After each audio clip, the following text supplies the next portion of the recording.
Good morning, campers. Welcome back to Missoula, Montana. We've got my brand new truck, Freightliner Cascadia, if you couldn't tell from the mirrors. I did the announcement over on the Twitter already, but I've failed like 3 videos now. So I finally just gave in and bought a new GoPro. So that's what we're recording on today. Hopefully this video will actually work out. We just fueled at Meralt's truck stop, and now we're gonna haul this Wilson Logistics dry van trailer up to Kalispell, where we're gonna drop it off. Today's Thanksgiving, by the way. Happy Thanksgiving to any American viewers here, among whom I count myself. That's right, we're back at Wilson Logistics. We're on the dry van fleet, the regional fleet this time, which should be a fun and interesting change. I've done 2 loads so far. I don't trust you. Oh, sweet, that works.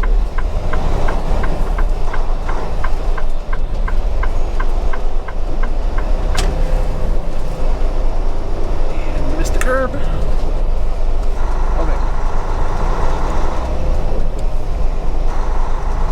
Nice to be trucking again. So yeah, we've done 2 loads so far. First load was a load of mattress springs.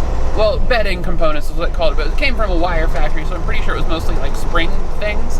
But apparently they had them like already assembled into like weird foam pod things. It was very cool. Very cool. Let me tell you. Speed limit 70 now? 60, okay. It's quite a bit higher than it was last time I was through here.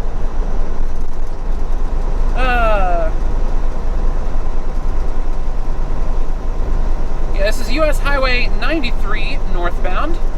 We're going to head up to Kalispell, drop off this trailer, pick up a loaded trailer, and take the loaded trailer over to Spokane. It is Thanksgiving. We missed some winter weather by a couple days. I took yesterday off instead of today, just because I figured today we'd have much clearer roads and a lot fewer people driving. And it seems that is correct. Yeah, very, very happy to be back at Wilson Logistics. I am leasing this 2022 Freightliner Cascadia. We do have we've got a couple of parts that are either missing or not functioning correctly because of the chip shortage. I got one of the last trucks with LED headlights that we bought, so that's fun. But like my side guard, the blind spot sensor, does not work because it doesn't have all the parts it needs. And my oil pressure gauge does not function properly. It's kind of just a Boolean gauge at the moment. If I have oil pressure, it just sits on 50. So it's like, do you have oil pressure? Yes or no? Yes, we do? Okay.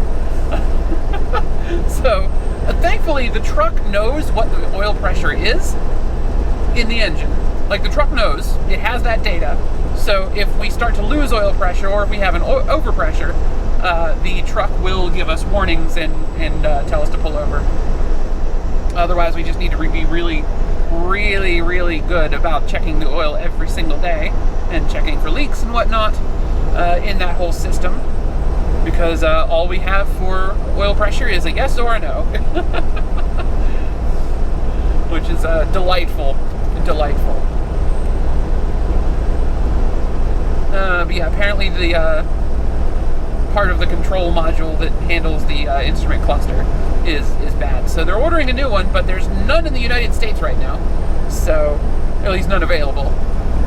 So that could be a little while. Could be a little while before we see that. In the meantime, we'll just be careful. Engine seems to be running great. It is brand spanking new. We're just about to cross 3,000 miles on this truck. It had about 1,000 on it when I got it, because I guess it was the lead truck in whatever group came up from the factory in Mexico. We this definitely came from the Mexican factory, not the North Carolina one. Because the North Carolina factory has a UAW sticker on the window when you get them. This one has a Saltillo sticker on the window. Which I don't know if that's the factory or maybe the union that made it. Does Mexico have automaker unions? I don't know. That's, I assume, probably why Freightliner builds in Mexico. What a love it up here. I really do. Yeah, it's fun being on the regional fleet so far. You can see a bunch of snow on the side there. Yeah, we had quite a bit of snow a couple days ago. It is fun being on the regional fleet so far. Like, I've already been home once, and I've only been back for a week. Like, we flew down to Missouri, picked up this truck, did 2 loads, got us back to Missoula yesterday, or day before yesterday. Delivered yesterday morning, took the rest of the day off. But, like, you know, the night before the delivery, I got to just park at the terminal and drive home. Which, you know, it felt weird. It felt weird just leaving the truck there, going home for the night. I could get used to that, you know? I'm going to have to get used to that, because that's what we're doing now. We're regional drivers, which means we're out and back every week or so. Going to be a lot of the same roads. A lot of the same roads, probably a lot of the same loads, and I'm pretty okay with that. The weather, at least, should provide plenty of variety for the near future.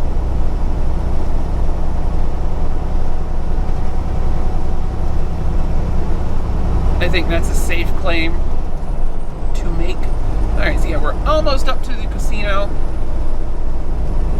And then I believe this road is going to pare down to only 1 lane in each direction. At least for a little bit.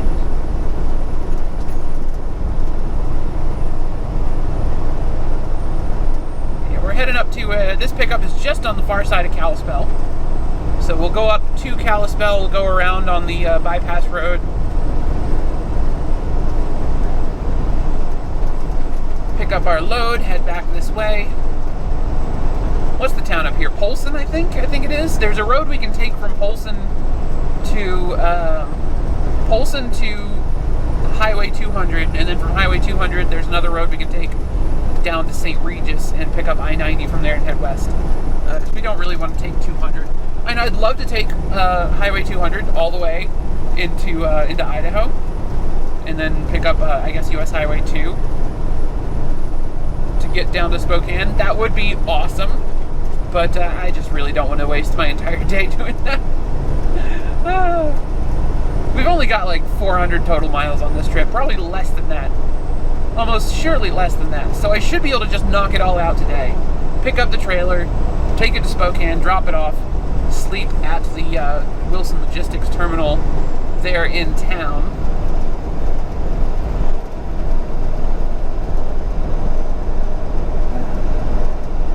It is so beautiful out here. I missed Montana so much. Like, being homesick for Montana was one of the highest, like, that was like the primary driving force for me coming back to Wilson. I was so not enjoying California. I think, you know, the whole wildfire situation that first year I was there really, I mean, and the pandemic, like, right on top of that, just before it, and then, you know, wildfires immediately as soon as things started to normalize after the pandemic started, was I did not like California. I am not Silicon Valley material. That is too many people. The city of San Jose, just the city of San Jose, has as many people in it as the entire state of Montana. That is too many people for one city. And there's several other cities in the Bay that are of similar size. It is just, oh my god. Like, I think the whole Bay Area has population of like almost equal to the entire state of Virginia, which is unbelievable to think about. Just unreal. And the passing lane is back. We'll keep right so this pickup truck can get around us. I don't think he was expecting the passing lane to end there. He was caught a little bit off guard and kind of kicking himself for not passing sooner, I think. See that happen a lot, where people kind of dawdle behind you and don't really go for the overtake when they should, and then their lane runs out and they're like, oh no, what have I done? I'm stuck behind the truck. So the next time you get a passing lane, they just floor it past you. Much like that guy just did. Very common occurrence, very common occurrence. So as far as features on this truck, it's very similar to Apophis, our previous Wilson Logistics truck, which was actually a Jim Palmer truck. We're on a Wilson Logistics tractor now.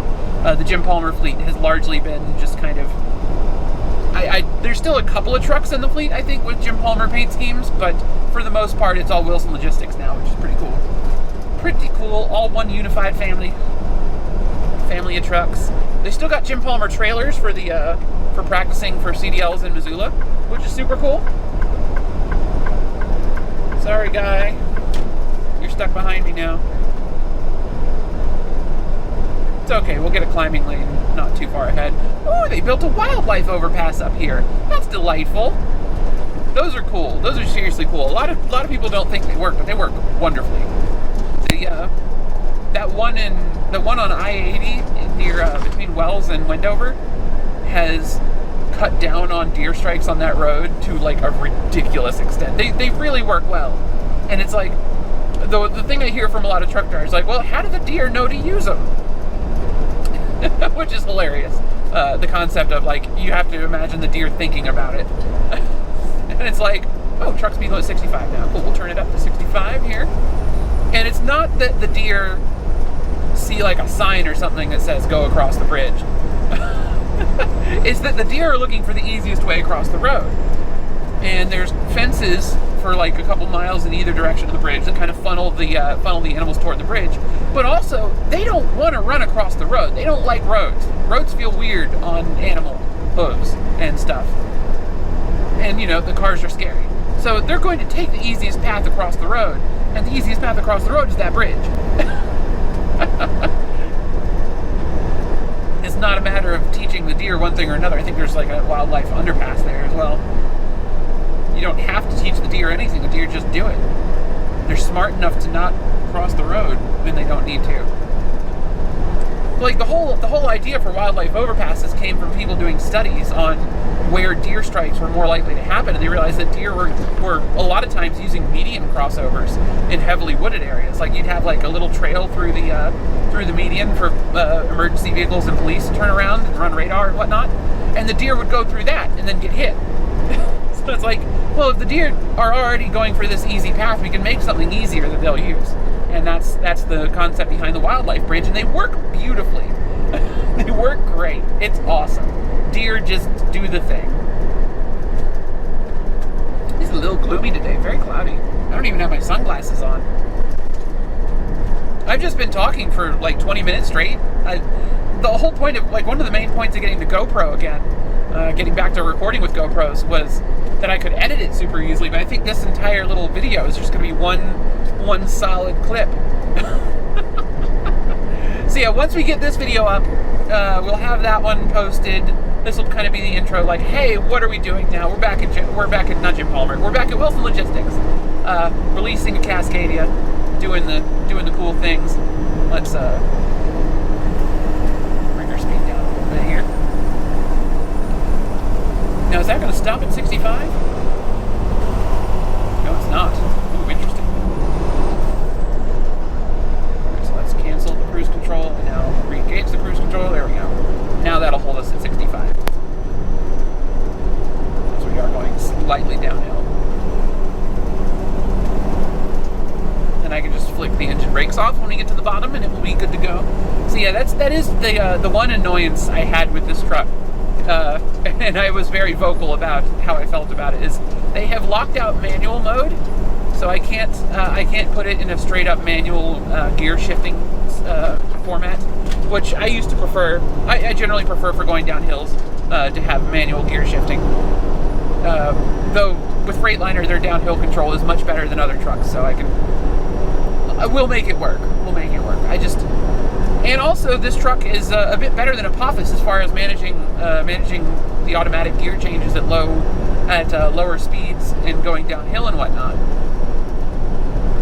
Whereas Apophis, I could not trust him to stay in a low gear if we were going down a steep hill in automatic mode.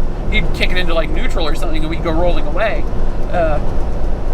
This truck seems to be a little bit better about that. I don't know if it's got like a sensor that can tell when it's going downhill, or if it's just or if you force a downshift, it'll just stay in that gear maybe. I don't know. But it has been working extremely well so far. We're going to turn off the engine brakes here so the truck starts speeding up again as we get towards the end of the end of this passing lane. Got at least one more guy trying to pass us. There we go. Get out of the way. There you go. Good job, guy. Everyone behind me got around. Love it. Love it, love it, love it. Oh, it's good to be able to do videos again in the trucks. There's nothing secret in this truck. Nothing at all. I don't even have cargo. We're empty at the moment. But like I don't have to like not talk about where we are and where we're going. I'm allowed to say things again. It's so nice. And Old Person's Road. That's a great road name.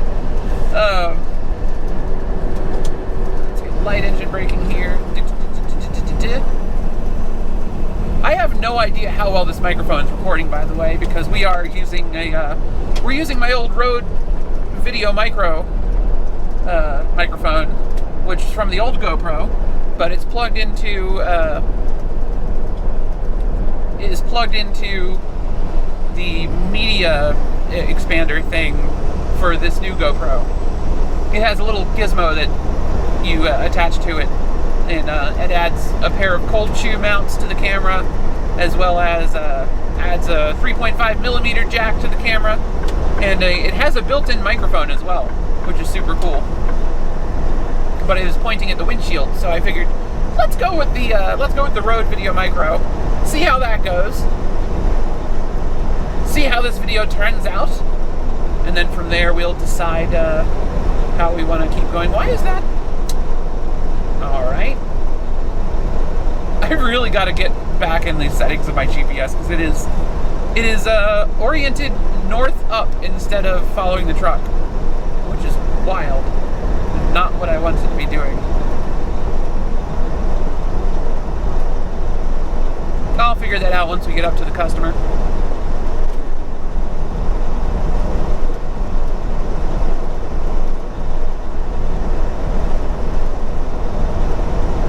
Anyway, we're about to go into a town, so the speed's about to start dropping. Let's go ahead and get the engine brakes on. Nice and early. Other differences between this truck and Apophis. So we don't have the aerodynamic spoiler on the front bumper. We don't have the aerodynamic skirts on the side fairings either. We do have the cab extenders, just like before. We don't have the top bit that's new on more recent versions of the Cascadia. We don't have that. We don't have the front fender guards anymore. But we do have, we've got good mud flaps this time. Good, nice grid fin mud flaps that are a little more aerodynamic than your standard flappy mud flap. And we're running duals. That's right, we are running dual tires instead of super singles. The trailer that we have right now actually still has super singles, but the tractor does not. Watch for pedestrians. This is a very tiny town. Very walkable. I would love to live up here. Bit of a drive from the terminal, but gosh, I would love to live up here. I'll be honest, I'm enjoying having an apartment super close to the terminal so much, I might just stay in it, even though it is a little on the expensive side. It is, relatively inexpensive for Missoula, but Missoula prices are just going up pretty fast right now. I could get a much cheaper place somewhere like up here.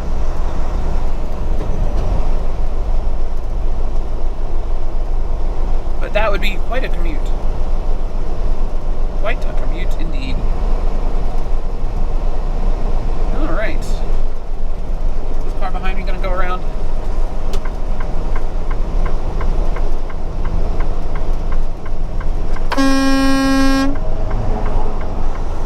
Jerk. All that time could have gone around, waits till then. I turned my signal on and he decides to pass. Jerk.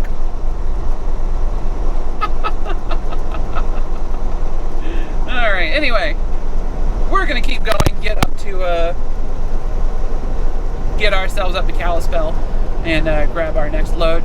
And I will see you guys in the next video. Thank you so much for watching. I get to do the outro again, this is exciting. Thank you all so much for watching. My name is Elio Dare. You can find me on the internet at Elio Dare on Twitter, Xbox Live, Steam, Nintendo Switch, etc. come say hello there, especially Twitter. I'm on Twitter all the time. If I'm not in the truck, I'm checking Twitter, you know. So come say hello on the internet. You can also leave comments below the videos. I do read them all. I'm still a tiny channel. I am such a small channel. So after my first year leasing wrapped up, we'd already moved to California and started the whole driving self-driving trucks for a startup in Silicon Valley by the time I did my taxes for 2019. So y'all didn't get to hear, but this YouTube channel makes just enough money that Google has to send me a 1099 and it counts as a second job. But overall, I lose money on the channel. Hi. All right, disable cruise control so it doesn't slam the brakes on for that guy. We're good. I lose money overall on the channel, which I'm fine with. But there's a lot of stuff that I play video games on the channel, and I buy stuff to edit with, and I bought this camera, and so overall the channel doesn't make money, but I spend more than I make on it. So I can actually deduct all that stuff from my taxes because I make enough money on YouTube to get that 1099. I have all these other business expenses that I can add to my deductions. So yeah, this YouTube channel actually saves me money on my taxes, which is hilarious.